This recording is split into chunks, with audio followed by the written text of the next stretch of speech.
بسم اللہ الرحمن الرحیم۔ السلام علیکم۔ امید کرتا ہوں کہ آپ سب خیریت سے ہوں گے۔ مجاہدین غزوہ ہند کتاب کی ویڈیو نمبر 2، محمد بن قاسم۔ دوستو، غزوہ ہند کی پہلی مہم کا آغاز اس وقت ہوتا ہے کہ جب محمد بن قاسم اپنی فوجوں کو لے کر سندھ کی جانب روانہ ہوتے ہیں۔ محمد بن قاسم کی فتح سندھ کی مہم کا جائزہ لینے کے لیے اس وقت کے سیاسی حالات کا تجزیہ بھی ضروری ہے کہ جن میں یہ مہم سر انجام دی گئی تھی۔ یہ امی خلیفہ ولید بن عبد الملک کا دور تھا۔ یہ وہ وقت تھا کہ جب ایران و عراق کے گورنر حجاج بن یوسف نے سلطنت کے چاروں اطراف بڑی بڑی جنگی مہمات روانہ کر رکھی تھی۔ موسیٰ بن نصیر اور طارق بن زیاد ہسپانیہ کی فتح کے لیے یورپ میں داخل ہو چکے تھے۔ خراسان کے گورنر قطبیہ بن مسلم کو وسطی ایشیا اور ماورائے النہر کی فتوحات کے لیے بھیجا جا چکا تھا۔ اسی دور میں ہی محمد بن قاسم کو سندھ کی طرف روانہ کیا گیا۔ حجاج بن یوسف نے جو مہم یورپ کی جانب روانہ کی، اس نے آنے والے وقتوں میں اگلے 800 برس تک اندلسیہ کی شاندار تہذیب قائم کی۔ قطبیہ بن مسلم نے وسطی ایشیا کو فتح کر کے مسلمان سلطنت کی سرحدیں چین تک پہنچا دی اور یہ سارا خطہ آج تک مسلمان ہے۔ تیسری جانب محمد بن قاسم کی مہم نے ہندوستان کے بت پرست اور مشرک معاشرے میں اسلامی سلطنت کی بنیاد رکھی کہ جس نے آنے والی صدیوں میں پورے ہندوستان پر اسلامی حکومت قائم کی۔ محمد بن قاسم کی مہم کا آغاز 1716 عیسوی کے آس پاس ہوتا ہے، مگر اس سے پہلے سوال یہ پیدا ہوتا ہے کہ ان کو سندھ کی طرف ہی کیوں بھیجا گیا؟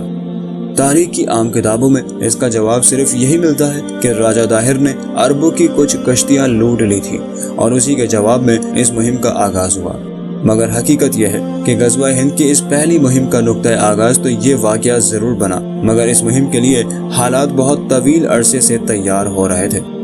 خلافت اسلامیہ نے ایرانی سلطنت فتح کر کے اس کے جن صوبوں پر قبضہ کیا، ان کی سرحدیں براہ راست ہند اور چینی سلطنت کے ساتھ ملتی تھی۔